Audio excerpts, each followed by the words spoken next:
Oh, yeah. Five-star. LSU.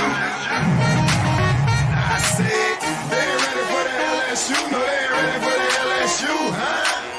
They ain't ready for the LSU. No, they ain't ready for the LSU. We the best in the league if you looking for talent. LSU going hard, but we beat Alabama, then we going out to Florida. Drown the Gators, everybody getting bucked when we step in the stadium. This the LSU anthem, you know it's a hit. You don't know another rapper two-step like this. See me screaming out the window, yelling purple and gold. I'm an LSU fan, girl, you know how we roll now.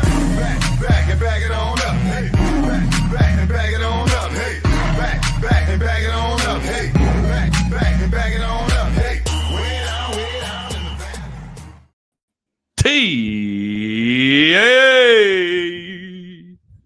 We are live. Welcome to the Tigers Avenue Show. Wow. This is not what I was expecting of this show.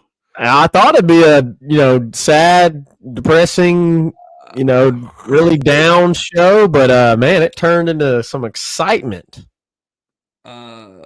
I mean, some fireworks for sure. I mean, holy moly, it has been a few days as an LSU fan, and yes, I think the fan base is appeased. They got what they want. Wow. Ding, Zach, that's hey, that's a moment I had forgotten about. Ding, ding, ding, ding, ding, ding. Now it's more like womp, womp, womp, womp, womp. Wow.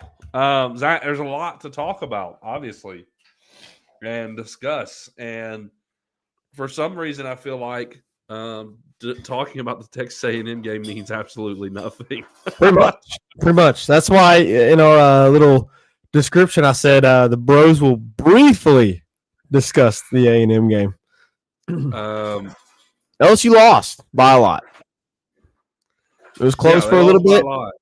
It was close for a little bit, interesting there for a little bit, and then very quickly, very, very quickly into the second half, it was over. I mean, quickly. So, man, where do we even start? Okay, we have A&M LSU first. So briefly. We'll roll through it, like you said, briefly, and then we'll move into talking about what everybody wants to talk about. LSU played Texas A&M this previous Saturday. The final score doesn't matter, but it's 49-25.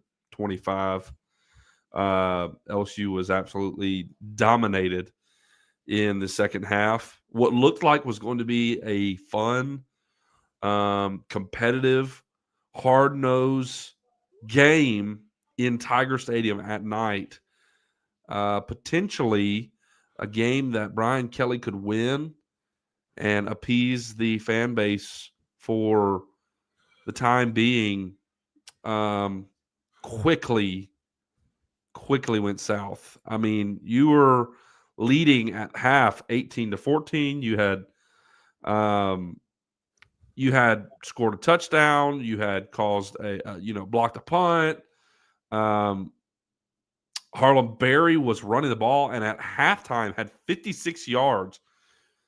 56 yards rushing and a touchdown. Trey Desgreen had a touchdown. The offense seemed like it was moving. At the beginning of the game, it looked like Marcel Reed was going to run all over you. And then it felt like the defense kind of stepped up and made a few responses. You had the block punt. You had the offense respond. And by half, it was 18-14. And you're going, okay, buddy, we got a ball game here. And, I mean, literally from the second half kick, it was all Texas A&M, every bit of it. The opening kick went, I believe, for like 45 yards. Swiftly after, Texas A&M found themselves in the end zone. What was it, like 3 plays, Zach? They were in the end zone. I don't have the play-by-play right by me. Let's see, halftime, touchdown. Yeah, okay. I lied. 9 plays. 9 plays. It was another drive I was thinking of. 9 plays. They were in the end zone. They were up 21-18. But you're going, okay. Even if you go kick a field goal, it's a tie ball game. You're still in this game. Well, in good old LSU offense fashion this year, you go 3 and out, -4 yards, and you punt the ball, and they house it, right? They house it. Casey Concepcion, coverage wasn't there, and he houses it, and it's 28-18, and you're going, man, that might be the ball game. Yeah. And then you get the ball back, and you're thinking, this is a must score. 6 plays, 18 yards, and you punt. And after that punt, this is the drive I was thinking of when they drove the nail in the coffin. 4 plays, 50 yards, touchdown, 35-18 in very, very quick fashion. LSU had lost this game. The fans had begun to exit the stadium, and it was, for all intents and purposes, over. After 35-18, you get the ball back. Guess what your offense does? They go 3 and out, 0 yards. You want to know what A&M does? 6 yards or 6 plays, 33 yards, because you gave them a short field, and they were in the end zone. And 42-18. At this point, the stadium, Zach, gets hostile. I mean, bad. Yep. A&M has taken over. They have absolutely taken over your stadium. At the beginning of the fourth quarter, you were supposed to have this like drone light show. Didn't happen. You know what happened? All of Texas A&M's football players were on your field dancing in front of the student section, which was now filled with Texas A&M fans. Yep. They scored a touchdown. It was 42-18. Your offense punted the ball in the fourth quarter, down 42-18. At this point, it didn't matter. Texas A&M punted the ball. Guess what you did? Turnover on downs. Guess what A&M did? Scored another touchdown. And it was 49, Zach, to 18. 49-18. How many unanswered points is that, Zach? That is 35 unanswered points by the LSU Tigers. LSU goes back on the field. Garrett Nussmeier gets rocked, and they pull him out. Great job. Great job. Now you pull him out. Late in the fourth quarter, when you're down 49-18, he takes another huge shot, and then you go, okay, now I think he's had enough.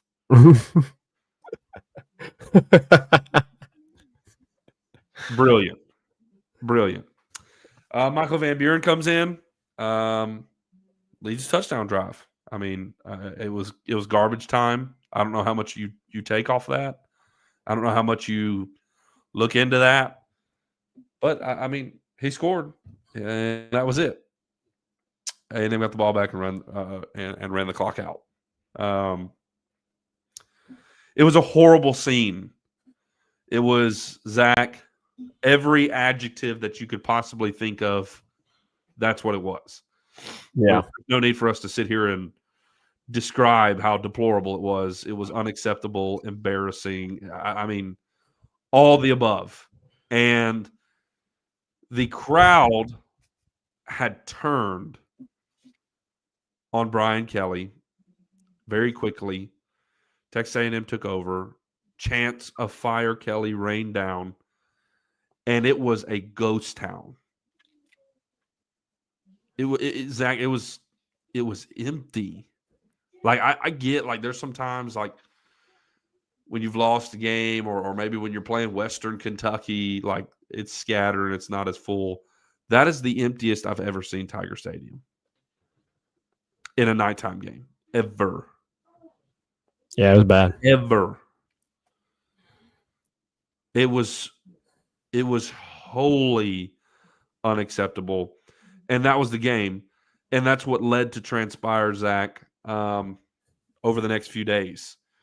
Something that I'll be quite honest, Zach, I didn't expect to happen. After Saturday's performance, I fully expected to hear Joe Sloan had been fired on Sunday. And Zach, I want to go ahead and say this before we dive into BK being fired, coaching search. I just want to make it clear to all of our listeners here. Zach and I are a fan podcast. We're a fan podcast. We're here to talk about our opinions. We want to hear your input. We want to with you guys. Zach and I like are not like inside scoop guys. Like we don't have like intel, right? Into what's we're fans first. We're a fans. We're fans. You're fans, and we're here talking about it. So like, Zach and I are not going to sit here and try and act like we've got like the inside scoop or anything like that. Because when coaching, firing, and hiring happens, that's what everybody wants. We don't have like we're not here to offer that. So we're here to tell you what our thoughts are, our opinions are, and what we think should happen moving forward. I will tell you plainly, Zach, my opinion. This is my opinion. I thought that Sunday you would see Joe Sloan fired and potentially Brad Davis fired. And then, of course, the Twitter world kind of started swirling on Sunday, and I thought, okay, it's going to happen. But then, like, the Twitter world started escalating, and I'm like, you know, and then you and I and Dad all start texting like, hey, something's about to happen. And it does feel like we know it's going to be Sloan, but like the indications of what is being said, the implications of what is being said is it feels bigger. It could be Brian Kelly. Lo and behold, it was. Now, Zach, from what people have said and reported, Brian Kelly came in Sunday morning with every intention to fire Joe Sloan, and also wanted to relieve Brad Davis of his duties. Had a meeting with Scott Woodward, discussed those things. There was a disagreement, I think, over Brad Davis potentially, maybe over Sloan. Again, don't know entirely. But obviously that didn't work out. And around noon, Brian Kelly had been informed that he would be relieved of his duties. And then everything transpired from there, right? Like at first it was they're discussing potentials of his departure. And then later on in the day, Zach, probably in the evening, what was it like? Probably 6 o'clock, 7 o'clock? Yeah, maybe early evening. The official news broke that Brian Kelly had indeed been fired, but early in the afternoon, or I guess later in the afternoon, because it was well past lunch, when all those rumblings started happening, and then big-time guys were saying, hey, they're discussing his departure. At that point, you knew it was over. Yeah. You knew it was over. It was just, everybody says at this point it's not if, but when. This was a little different. It was like, it's not if, but how, right? And I think they've figured out the how. I think they kind of worked through the how for the time being. As of right now, There is no official statement, Zach, on the settlement of anything. Like, we don't even know if there is a settlement. So obviously, Zach, all of that has transpired. And so we can get into discussing, Zach, our thoughts. I want to tell you, Zach, off rip. Again, this is my opinion. And Zach, you may totally disagree with me. You may absolutely disagree with me. Fans may totally disagree with me. That's fine. But here's my opinion on what happened this weekend. I'm not totally on board with how LSU handled this, or maybe even the governor handled this, right? Because it seems like the governor's involved with all this. It doesn't seem like he is. I am totally on board with firing Brian Kelly because what happened on Saturday night is wholly unacceptable. It's your third loss. It's not even November. You're going to lose probably to Alabama, and you're going to lose probably to Oklahoma, both on the road. And this season, which was your all-in season, is going to end at best 7-5, probably. If you're to retain Brian Kelly. So I'm totally on board with firing Brian Kelly.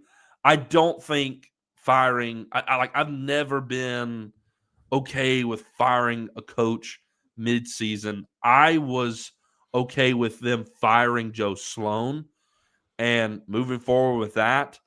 And then at the end of the season, when the inevitable 7-5 came along, you fired him then. Here's why, Zach. I think, and this is evident in what we've seen from Brian Kelly. Brian Kelly is like this hard-nosed, kind of stubborn Boston guy, right? Like, he's said that himself. He has literally called himself that. He said another word, but right, like this Boston stubborn guy. I think LSU should have let cooler heads prevail and let him finish the season and allowed Brian Kelly to get humiliated by Alabama and allow him to get humiliated by Oklahoma and feel the weight of a 7-5 season, feel the tide of the fans totally turn against him. And I think this situation could have been a lot less toxic, Zach. And you could have gone at the end of the season, hey, this isn't working. And I think had you had allowed Brian Kelly to feel the weight of just a horrific season and these fans totally abhorring him, he would have been much more willing to go, okay, let's come to some kind of agreement and mutually part ways. I think that would have been the better choice. However, that's not what LSU decided to do. Obviously, things went south, and they fired him on Sunday, and I think it made Brian Kelly mad, and now he's like, I want every dime. I want every dime of my buyout. There's no negotiating. Because there's reports that there was an offer of a settlement, and Brian Kelly said, absolutely not. So, again, I am on board with firing Brian Kelly. I don't want that to be misunderstood, and I am perfectly fine with where we are today. However, I think this could have been handled a little bit better, Zach. So that's my opinions. I know I've talked a bunch, Zach. I want to hear your thoughts now on everything, and where does LSU go from here? Well, first off, I want to say that after the Texas A&M game, we already saw signs of this happening whenever the post-game press conference was extremely delayed for Brian Kelly to arrive. Now, what happened in that time, I don't know. I haven't seen anything reported as to what happened in that time period before he got to the podium. Certainly seemed like he had not heard anything about losing his job before that time. There probably was maybe a conversation with him before the post-game press conference about needing to meet and have a discussion. That's probably what happened before the post game press conference. But if you remember, Reagan, I texted right then and there during that delay that guys, you and Dad, I texted y'all and said, guys, I think Brian Kelly, I think he's done. I think he's about to be fired. For all its purposes, it felt over. Yeah, when it happened, it felt like it was over. Yeah, whenever you had obviously what transpired on the field, and then what transpired off the field immediately following with Brian Kelly's delay to get to the podium, yeah, it immediately felt over. So, right, I don't know if I necessarily agree or disagree with you as far as your opinion on waiting. I think this has just been a model that LSU has continued to show from the last three coaches. I mean, sure. The last three coaches you fired in season. Obviously, Brian Kelly, you fired Ed Orgeron after the Florida win in 2020, or was it 2021? I can't remember. 2021. 2021, and then you obviously fired Les Miles after the Auburn loss in 2016. So I think this is something that is just to be expected now with LSU, and that is LSU does not mess around when it comes to success. Sure. They will pull the trigger, and they will pull the trigger quick, because I think majority of the higher ups there understand that when you frustrate fans, when you frustrate alumni, all these different things, it has a huge weight behind it. Yeah. And I think that's why you've seen what you've seen the last three coaches being fired in season. Yeah. So is it the right decision? Probably not. But is it the wrong decision too? Probably not. I mean, right. So I guess you could argue and debate, could there have been a better way, Reagan? I don't know if there necessarily could have been, to be honest with you. I know it's your opinion. It probably could have been handled better. I don't really necessarily know if I would agree with that, mainly because, this gives you time. You already knew the season after the A&M game. You already knew the season was done. There's pros and cons. You could start a coaching search now. Yeah, you can automatically start a coaching search. LSU can have conversations with guys way ahead of time, and you're able to get into the conversation along with the other teams that have made the same decision in firing their coach in season. Obviously, Arkansas firing Sam Pittman in season, Penn State firing James Franklin in season, Florida firing Billy Napier in season. So, there's some big time programs, obviously mainly Florida and Penn State, but Arkansas as well. There's some pretty big programs that are looking for head coaches. Yeah. So were you willing to wait to get into the conversation until the end of the season and then into the off season? I don't think so. I don't think they were willing to wait to get into that conversation, right, because as we've already heard, there's not a whole lot of, there's really not a whole lot of just elite level coaches out there that are for the picking. And if you're going to go after an elite level coach, like so many of us fans want LSU to do, then I think it's a good decision to go ahead and get in on the conversations, start making phone calls to agents, third parties, all that good stuff, to go ahead and move this thing forward. Yeah. I think it's fine, Reagan, to be honest with you. I'll say this. If there is a settlement for a much lesser amount, like if they come to some kind of agreement, perfectly fine with it. Fine with it. Yeah. And that's the big question from the comments, because of coaching search, and because now you have one portal window in January. Exactly. And that's another big thing, Reagan, with recruiting and with the transfer portal window. You kind of feel like you need to start nailing stuff down a lot sooner if you're going to be able to try and hold this recruiting class together and and put together a portal class for next year. Because let's be honest, Reagan, me and you talked about it off screen after our last podcast. Like, you could potentially still have a really, really good roster next year, talent wise. If you're able to hold on to a lot of these guys that are currently on roster, if you're able to hold on to your recruiting class, and if you're able to supplement through the portal with some big time needs along the offensive line and probably again on the defensive line, all that's really important for next year. So I'm not opposed to how it happened. And it stinks, Reagan, because obviously Brian Kelly came here for a reason. He came to try and win a national championship. I think he had 2 chances and he whiffed. This is going to boil down whether you can argue all you want on why you think Brian Kelly didn't make it at LSU. I don't think it was because of the fit thing, right? It's not a fit thing. Yeah, it's not a fit thing. It's not a culture thing. Like, it's winning. It's winning. And the reason that Brian Kelly could not have more success than he did at LSU is because he was always playing behind the 8 ball because of his hires. You didn't retain Corey Raymond. You did go get Frank Wilson, but a little bit later on down the line, right?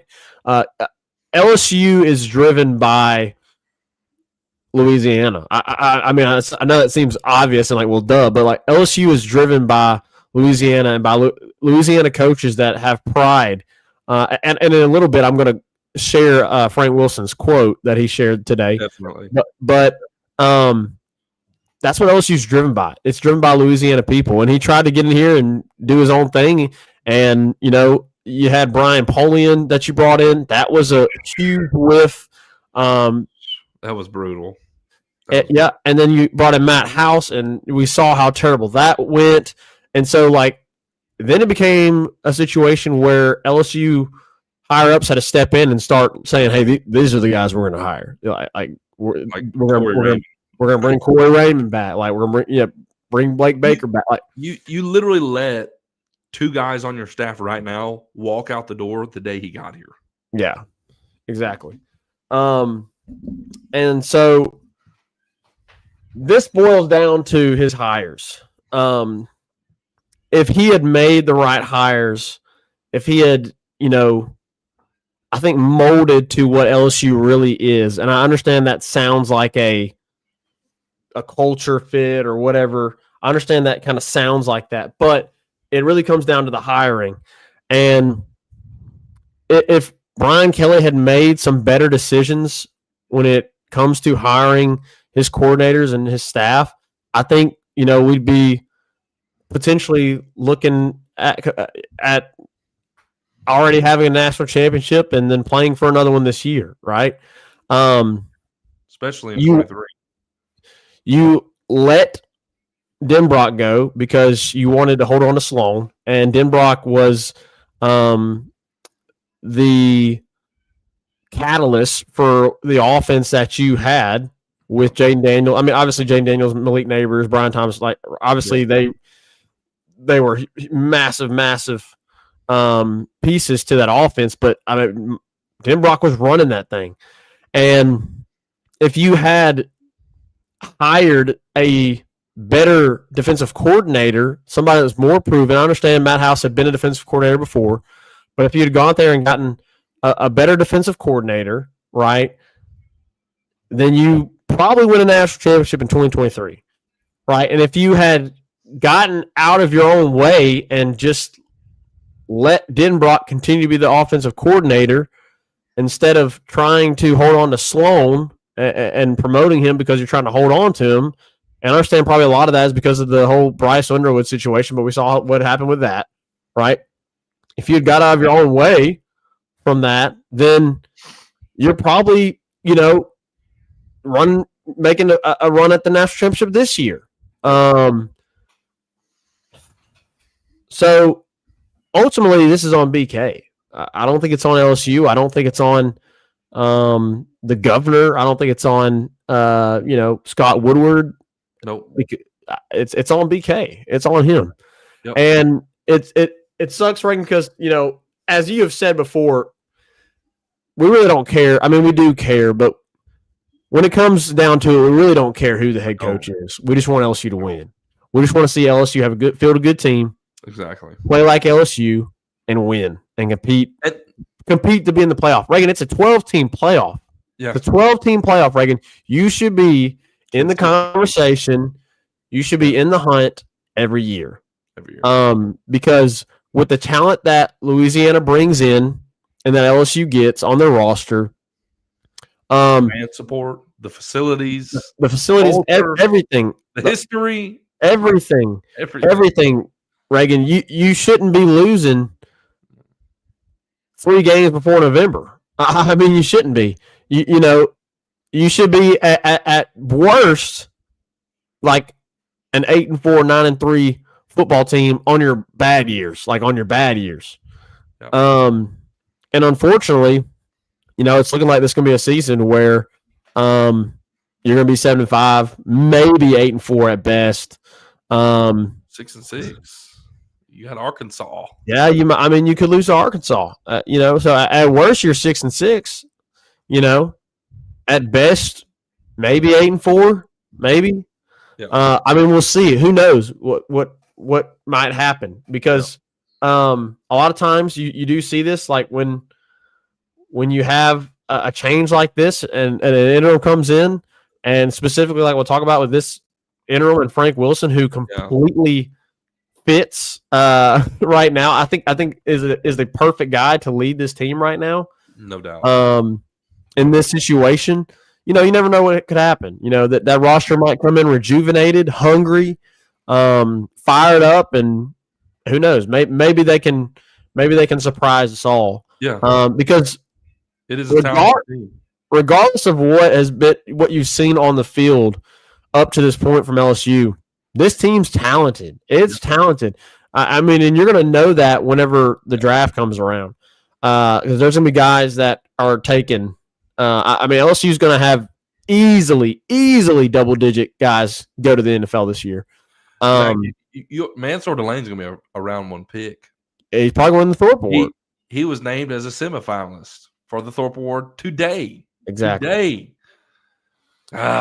It's inexcusable. The talent, we may be surprised. So, and that's another reason that I don't necessarily think it was the wrong timing, because you may be able to salvage this season. Because let's be honest, Reagan, if everything had stayed the same, you're losing to Bama, you're losing to Oklahoma, you might lose to Arkansas.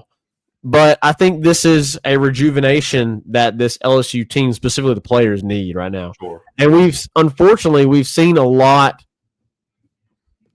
of negative from players, past players, current players.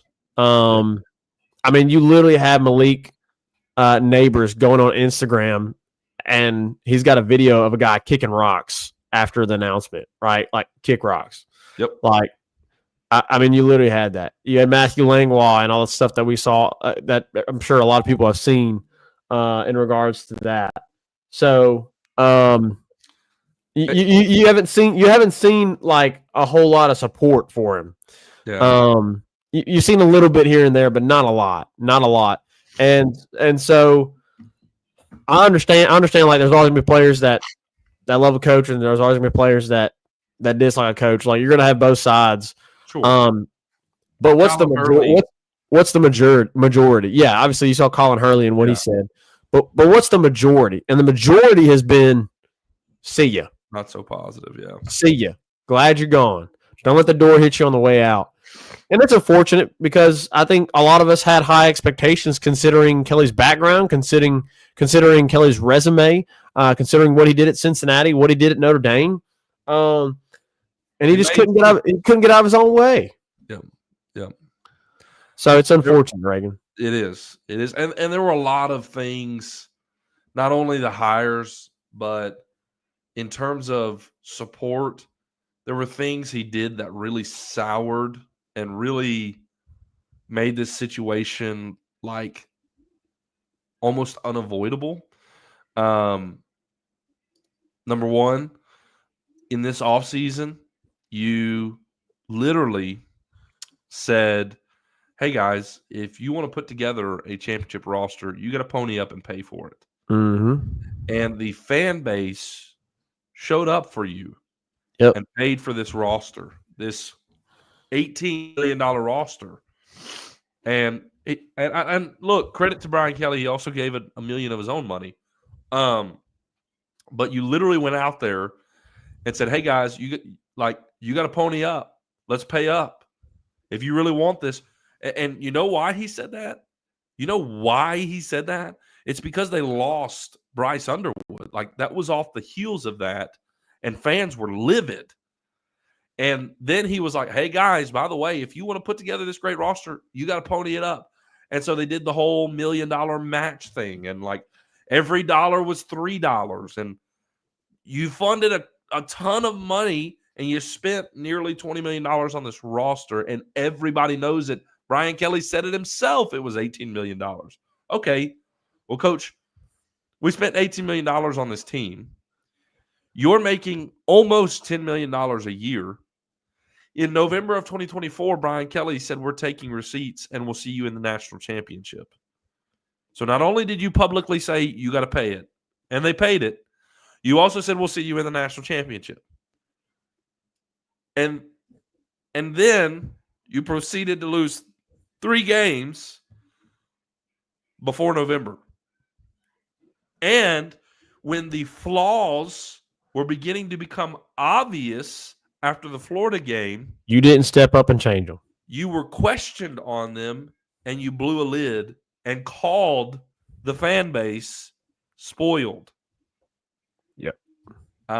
So he really shot himself in the foot too. I mean, you can't say those kind of things, do those kind of things, and not expect something like this to happen. It just felt, after what happened Saturday, it felt like a matter of time. Yep. Not if, but when. And it certainly did happen. It certainly happened faster than I thought.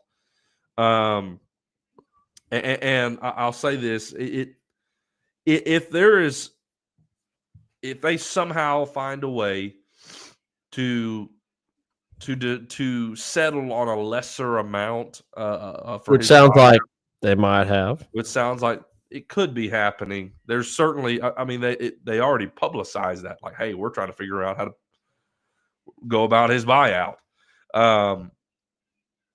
If they figure that out and it's a lesser amount, yeah, you fire the guy for all the portal reasons, recruiting reasons, coach searching reasons.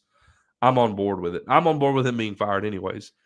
But yeah, I don't care, Zach. I don't care who the coach is. I just want to see LSU do good. I'm a fan. I want to see LSU do good. That's why, Zach, you and I sat on this show and defended Brian Kelly.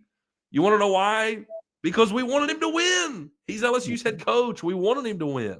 I don't care who it is. I just want to see LSU win. So this next coach,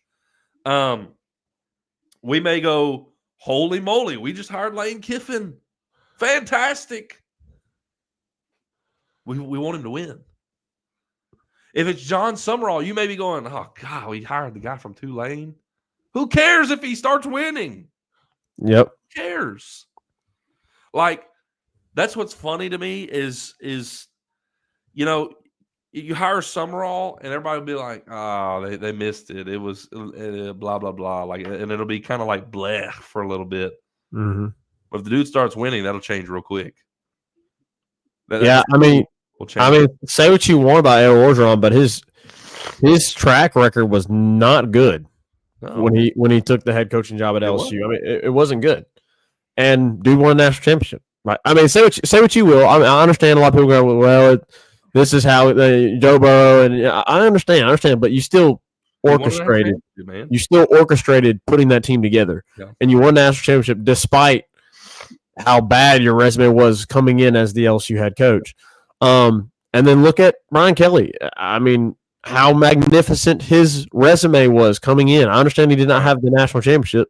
That's what he was coming to do, though. But that's what he's coming to do, exactly. So, and it was like, wow, you hired a big name, right? Regardless of what you think about him, regardless of your opinion, regardless of what you thought about him before LSU, he was a big name. I mean, he was a huge name for LSU to go get, and unfortunately, it ended in a blaze, a fiery blaze. Yep. And it is where we're at right now.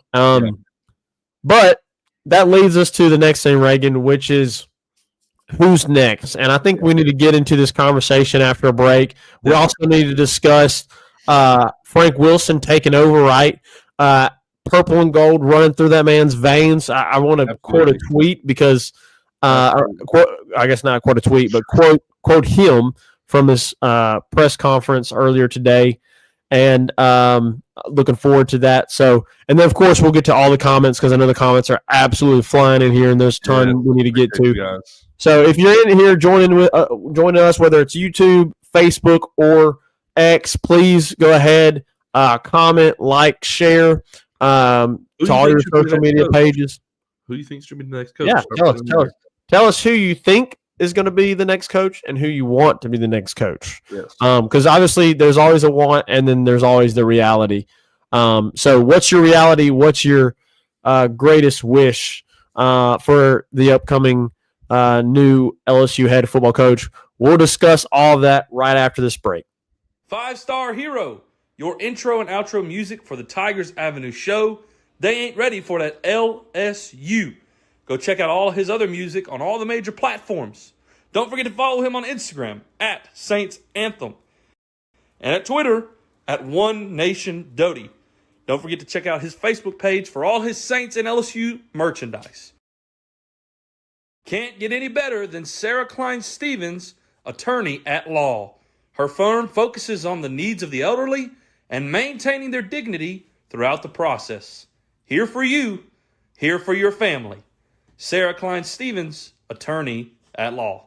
Stop by to try Fulton's newest drive-through coffee shop, The Well Coffee Co. for all of your coffee needs. Iced, hot, blended, however you like your coffee, we got it. You don't like coffee? Try one of our Red Bull infusions. Maybe you want something else? Try a smoothie of different flavors as well. We'd love to see you at The Well Coffee Co. Monday through Friday right now, 6 a.m. to 2 p.m. The Well Coffee Co., John 4:14. Welcome back here in the Tigers Avenue show.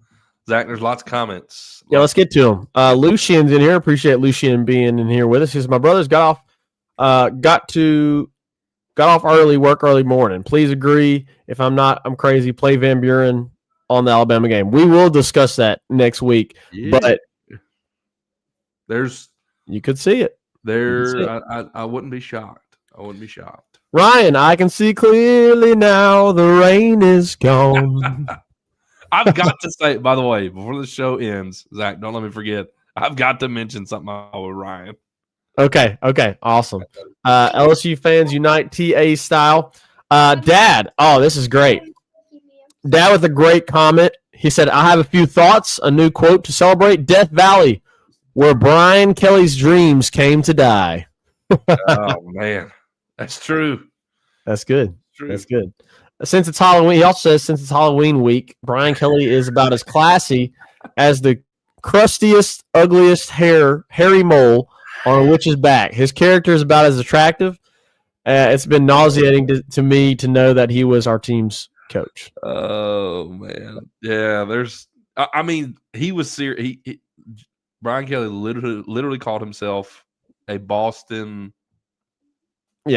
stubborn person. Ryan said the fans were turning on BK regardless of record. It would probably have gotten more toxic let him finish the season. And that was another point I forgot to make, Reagan, is you said let it get to a point where he kind of the fans completely turn against him. I think that happened. That had already happened. Oh yeah, on Saturday night. Yeah. So, anyways, the timetable doesn't necessarily agree with releasing your head coach in December. Exactly. Sure. Dad said Brian Kelly deserved to be fired now because of being a pompous behind to Scott Woodward. One cannot be a total jerk of a person to the authorities that are in place and expect to maintain his rapport with them and the fans. Yeah. He lost his team, lost the fans, lost his standing with the administration, and he deserved to lose his job. Yep. And he did. Yep. Bobby's in here. So what's up, guys? I'm sure What we'll up, see some more comments from him later on down the line. What a BK mentality, arrogant. Yep. Consensus. I think we started to really see his true character when he unleashed, saying we were spoiled On Cobble. Yeah. Yeah, when he were unleashed on Cobble, I think that was it. Yeah. Frank Wilson was preaching today. I need to get to that comment, but we still got a ton of comments. Just think JD5 was arguably a better quarterback than Joey B, and you wrecked it. I don't know about that, but I don't know about JD5 being better than Joey B. I mean, if he played 15 games, he might have. His stats would have been close. Yeah. You can't. Dad, Joe Burrow will always be the crown jewel. Yes. We need a coach who can recruit QBs because all we have next year is Van Buren and Hurley. Don't sleep on Van Buren now. Don't sleep on him. Denbrock and Freeman was in a national championship game before BK was. True. Very, very true. Ed Orgeron understood the culture. Brian Kelly ignored it. Ed Orgeron was the culture. He was the culture. He grew up in South Louisiana. Yeah. Okay, I will say, Brandon, love you. Glad you're in here. I disagree with this. The players checked out on Kelly because he kept throwing Nuss out there every week, even though he continued to struggle on the field. Nuss struggled on the field because you have a terrible offensive line.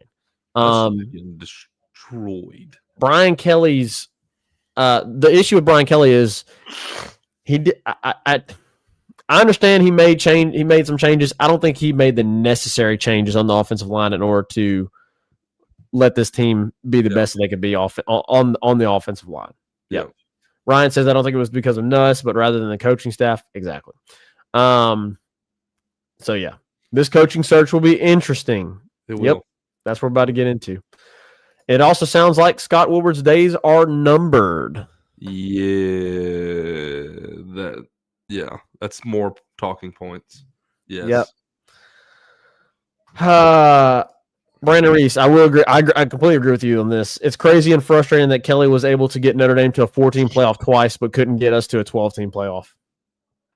Yeah, it just doesn't make sense. It just doesn't. BK didn't care. He didn't embrace the state, and the state refused to embrace him. Yeah. All right, we go.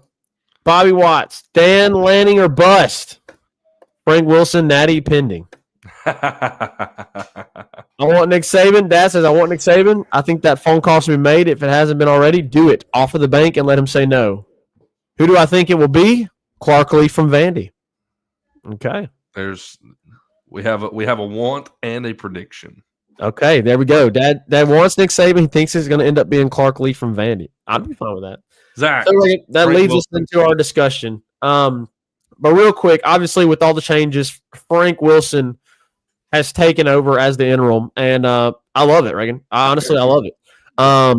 Frank Wilson is exactly who you want for this job, to be an interim. In the same way that Ed Orgeron became the interim.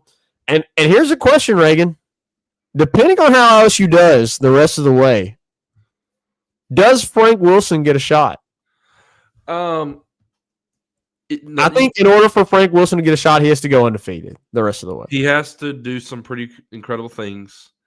Yeah. And you have to miss on the coaches you're looking at. Correct. But I wouldn't exactly what happened with Ed Orgeron. I wouldn't say. Yeah, it probably is a long shot, but I wouldn't say it's a super long shot. You talking about Frank Wilson? Yeah. Yeah. It's a long shot. Would have better betting odds to be the head coach than Frank Wilson. There's multiple people that have better betting odds. But anyways, here's a quote from Frank Wilson from his press conference today, and this tells you all you need to know. Right? This is the difference between a man who should be leading LSU as their head coach and a man like Brian Kelly, who obviously is now no longer the coach. This is what Frank Wilson said in his press conference today. I was a head coach at another university in the state. I left that university as the head coach to come back here, right? And I chose to. I chose to come back here because it's a very, very unique place, and there's no place like LSU. I've worked at universities in this conference around this country, and there's something about the people here. And so when you speak of LSU, you can talk about the beautiful stadium, the Pantheon, the concrete, this beautiful facility that we're in. But LSU is not brick and mortar. It's the people. It's the people that make LSU what it is. And we live and we thrive in a people society that as we evoke into relationships, it cuts deep. And so it's totally different than another school where you just go to work. You become a part of it. It becomes a part of you. And it's the people in this building. It's the people in this community. It's the people in this state that gravitates, that pulls you in. And it's why we say forever LSU, because it's not just a job for me and for many. Golly. What a statement. I will say this, Zach. He also said this real quick, Reagan. I'm sorry. Yeah, go ahead. Go ahead. This. I will do my very best and die trying to represent us as a university, as a state, as a community, the best of my ability, with dignity, with honor, and pride. I understand, Reagan. I understand, Reagan, that we are going to talk about all these different guys that could potentially be the head coach. But that's the type of mentality that you want. That's the type of mentality that you want. Yeah. And guess what? If LSU goes 4-0, they go to Bama, beat Arkansas at home, beat Western Kentucky at home, and then go beat Oklahoma, and you're 9-3. Frank Wilson. And Frank Wilson leads that. He deserves an interview. Yeah. He deserves the potential. Guess what? Ed Orgeron did it. He did it in 2016. He earned his way into being the next head coach at LSU. And I think Frank Wilson has that opportunity. You'd save a lot of money. You'd save a lot of money. You'd retain a lot of guys. You would retain a lot of players and staff. And recruits. Yes, exactly. So kudos to Frank Wilson for taking charge here. I think it was the right choice. I understand, Blake Baker. I think Blake Baker would have been fine too. I think Blake Baker would have been a great interim. But I'm super pumped and excited that Frank's going to get this opportunity. And obviously, he's had the head coaching experience. That's correct. So he's been a head coach before. So this is not new to him. It's not something that he's unfamiliar with, being a head coach and leading a team. So very much looking forward to see what Frank does with his team. Win, lose, whatever. Frank, yeah. Looking forward to it. That's what I was about to say is he may not get the job, but whoever gets the job, there's a few people on the staff you need to go. They need to be here. It's Frank Wilson, Corey Raymond, and it's Corey Raymond. Yeah, I would like to say Blake Baker as well, because he's a Louisiana. Well, his wife is a Louisiana guy, and people have fallen in love with him, and people have just adopted him. He's a player's coach, but two guys that are ingrained in like Louisiana legendary lore is Frank Wilson and Corey Raymond. You got to keep them. They need to stay on staff. Yep. Dad said people heard that statement and said he just did more to love us than BK ever did. It's true. Is Frank Wilson a poet? Is Frank Wilson poetic? Maybe, because there was, his whole press conference was like, brother. Speak. Yeah. Preach, brother. Preach, brother. Reach, brother. All right, Zach. Coaching search. Oh, boy. We got to try to keep this brief, I guess, as brief as possible. We'll talk about it more. Yeah, we're going to be able to talk about this for a while. We're 56 minutes in. Also, from AYS Sports, he quoted Frank Wilson today. We are going to run the ball. I promise you, we are going to run the ball. Yeah, that was. It's going to be so interesting to see how drastically the offensive scheme changes. It's going to be interesting. It really is. And does Van Buren get a look? Because from things people have said, that is a thing like Van Buren taking over. There are people on the football staff that wanted to give him a look and potentially make that change. So it will be interesting to see if Van Buren gets a look. All right, Zach, we're 57 minutes in. Everybody wants to know coaching search. Here's what I'll say. Zach, you're probably not going to hire a coach until the season is over, and then it will be swift. So expect a lengthy wait. Yeah, I mean, not too lengthy though. I mean, December. I think it's going to happen in December. So about a month and a half, maybe.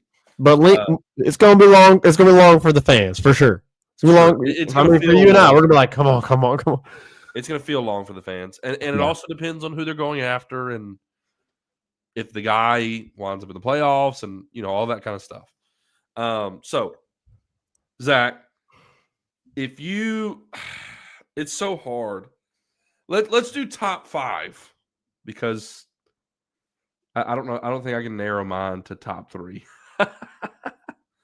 Oh, Bobby also texted us. He said Frank Wilson makes me want to try to be a walk-on. Yes, I will put pads on now for Frank Wilson. I would too, man. Let's do it. I'd get destroyed. Zach, when he was rally, the sirens are going, and we're rallying at the 50-yard line, and we're saying finish what we started. I'm like, Coach, give me the shoulder pads. All right, Zach, top 5 options. I guess that's your wish list. That's your wish list. And then just for fun, Zach, we'll make a prediction. Let's just make a prediction and see if either of us hit on our prediction. So give your top 5 wish list. Give your prediction. All right, let me get this out the way. Okay, let me get this out the way. So I think there is the highest of hopes. I think there's the high hopes. And then I think there is probably more realistic. Okay. So 6 names. I'll give you 6. The highest of high hopes is Nick Saban. Right? He's on another tier. He's completely on another tier than anybody else in this coaching search. It is absolutely insane that he does actually have betting odds to be the next coach. It's like 75-1, something like that. But I'm just going to go in here right now and say Nick Saban's not going to be the head coach. If he is, oh my gosh, I would be absolutely shocked. Now here's what would be a really cool 5 good years scenario. Yeah, like I mean, you sign him to like a 3 or 5 year, probably 3 to 5 year contract. Considering his age, and you say, "Hey, coach, get us back to where we need to be, and get us our next head coach, and get us our next head coach." Yeah, on staff. Yeah, so there you go. Is it a possibility? Yes. Is it a probability? Is there a probability with it? No. So the probability is really low. Okay. So that now that we got that out the way, also you probably have to pay him pretty big money. Yeah, you'd have to pay him pretty, which that obviously is going to play a factor into, what are you going to do with the rest of this money that you've got to pay out to Brian Kelly, whoever else, Joe Sloan, whoever else may leave. So all that. Then there is the high hopes, which me and Reagan have discussed, and we've discussed this for a long time, even before Brian Kelly. Your 2 high hopes are Dan Lanning and Lane Kiffin. Yeah. My biggest want would be probably Dan Lanning 1A, Lane Kiffin 1B. Yeah. With obviously a slight favorite, in saying that, a slight favorite to Dan Lanning, because I just think Dan Lanning, he's coached in the SEC before. He's won national championships as a coach in the SEC before. He recruits his butt off. He's young. He's a player's coach. Extremely well offensive mind. So yeah, and basically all those things that I just said about Dan Lanning, you can say about Lane Kiffin. Recruits his butt off. Extremely really good offensive coach. He's made Ole Miss, who was not relevant, an actual legitimate contender to compete for a national title the last 2 seasons. Reagan, think about all the players that they lost last year. Yep. And a lot of us were saying that Ole Miss was, going to be, a rebuild 7-5, 8-4, 9-3 maybe at best. And it's looking very well like they're going to end the regular season 11-1, right? Yes. So they're going to be favored in the rest of their games. So, yes. Lane Kiffin has done a phenomenal job at Ole Miss, or regardless of what you think of Ole Miss or what you think of Lane Kiffin or any of that, or the fact that he hasn't gotten to the national championship. It's Ole Miss, guys. I mean, he built them to what they are now. So, that is the highest of that's the high hopes, not the highest. The highest of hopes is obviously Nick Saban, but high hopes is Dan Lanning, Lane Kiffin. I think you call all 3 of those guys, and if you got the money, right? If you've prepared to offer them a massive contract, you make them say no. Yep. And then you move from there. And this is the more realistic, better financial decision for LSU, and that's Brent Key. Yep. Kenny Dillingham. Yep. And John Summerall. I've seen all 3 of those names pop up a lot. Mainly John Summerall and Kenny Dillingham. John Summerall is actually the betting favorite right now on a lot of betting sites. He's actually the betting favorite to be the next head coach. He's a Louisiana guy. We based on everything that happened, we tend to believe that they're going to go, that they would very likely go after somebody that has Louisiana ties, that understands the culture, stuff like that, because of coming off of BK and his tenure. So I think that's why he's the betting favorite. So, and any one of those guys I'd be fine with. John Summerall, I do kind of understand the hesitation, the pause, because he hasn't been a head coach at a Power 4 conference, right? In a Power 4 conference at a Power 4 school, and I would agree with that. There would be a hesitation for me, for sure. I would be happy about it because I think he's a bright-minded young coach, players coach, understands Louisiana. So I think I wouldn't say that it would be the wrong choice, but it's definitely not your best choice. It's definitely not your best choice. If I had to choose between the more realistic options, I'm going Brent Key, because Brent Key has made Georgia Tech relevant, extremely relevant. Undefeated. They're undefeated. They always have. Heck, is top 10 undefeated. They always have talent.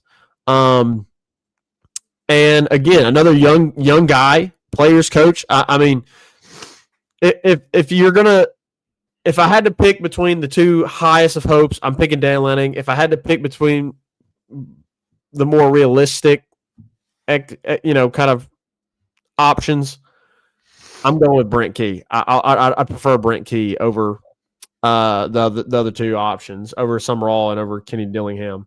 Yeah. Just because I really like Brent Key and what he's done at Georgia Tech. So there's probably some other ones. I don't want James Franklin. I don't want Josh Heupel. Anyways. I'll say so, yeah, I mean, all the names you just mentioned are the names I was going to mention. I'll give my prediction at the end here. My absolute want, I mean, I've been saying this, but my number one choice is Dan Lanning. That seems highly unlikely because, I mean, Phil Knight can say, what money do you want? And he will write the check. Yeah.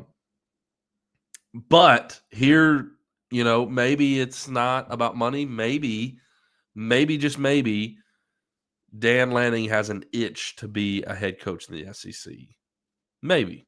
That's just a far-fetched hope I have. But Dan Lanning is my number one overall choice. And all the other guys you just mentioned, Lane Kiffin would be my second choice. You said the more realistic choices, Dillingham, Summerall, Key. Honestly, between Dillingham and Key, I'm fine with either of them. Like equally, I'm fine with either of them. But another name you didn't mention, Zach, is Drink, Eli Drinkwitz. Yeah. And I'll tell you this.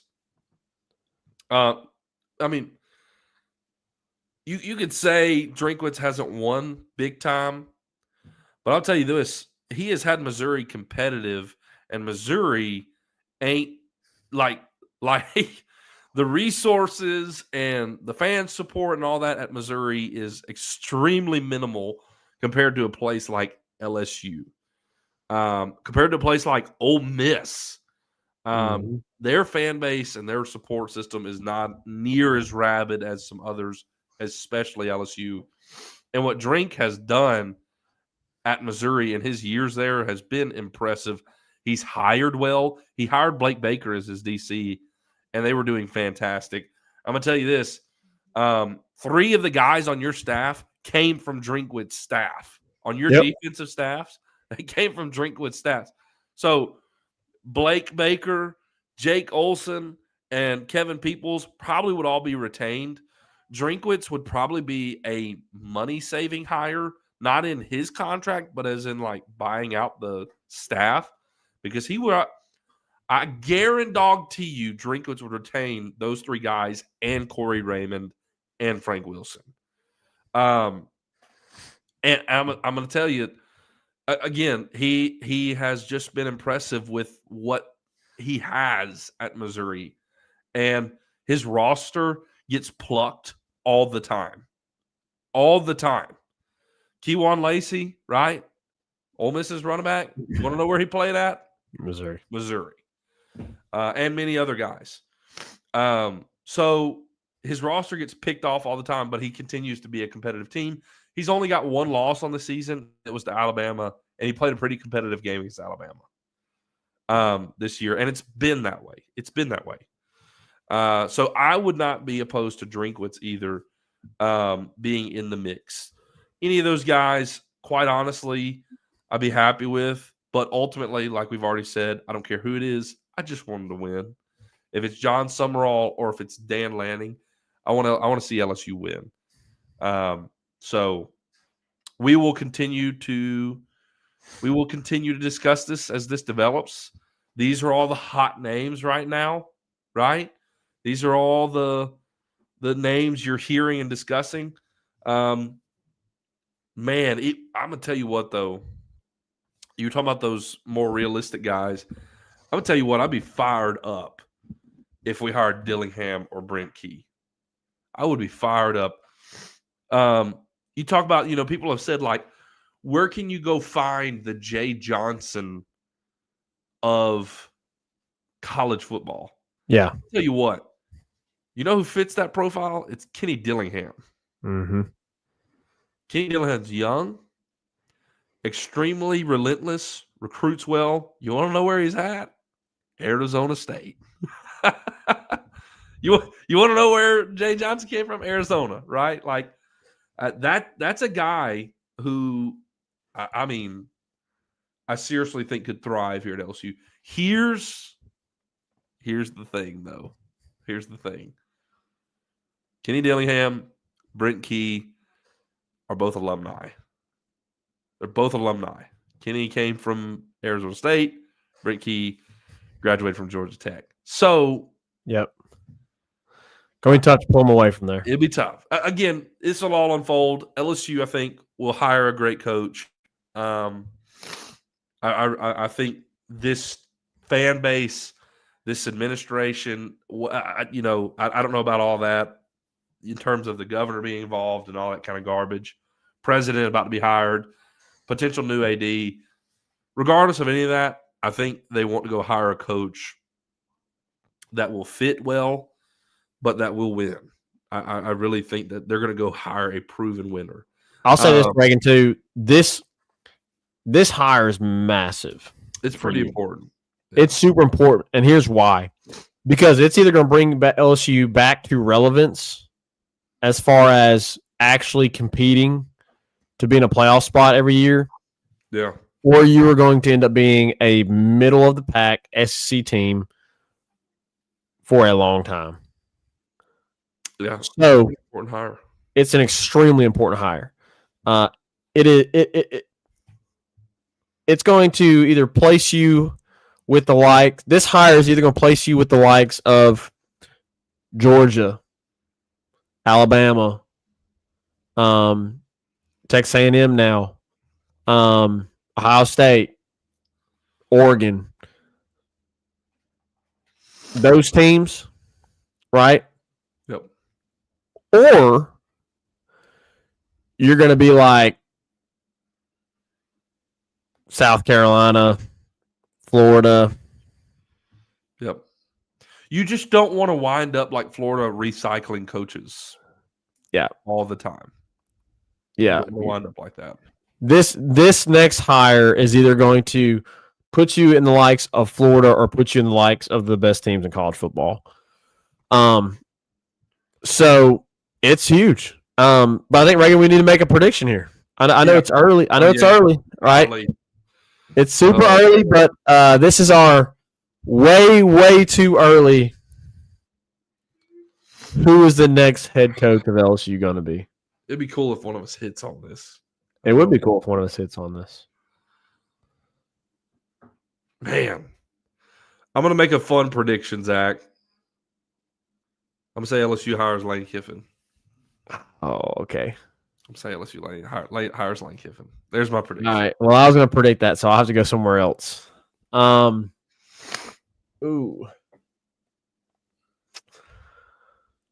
Because I'm kind of with you on that. I do think LSU ends up landing Lane Kiffin, and it's going to make a lot of Ole Miss fans really upset, and Florida fans and Penn State fans. Penn State should know better. Yeah, Penn State should know better. Penn State should know better. I think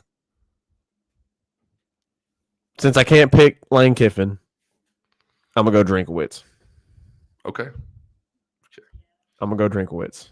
Hopefully, it'd be really cool if one of us lands on this. Yeah.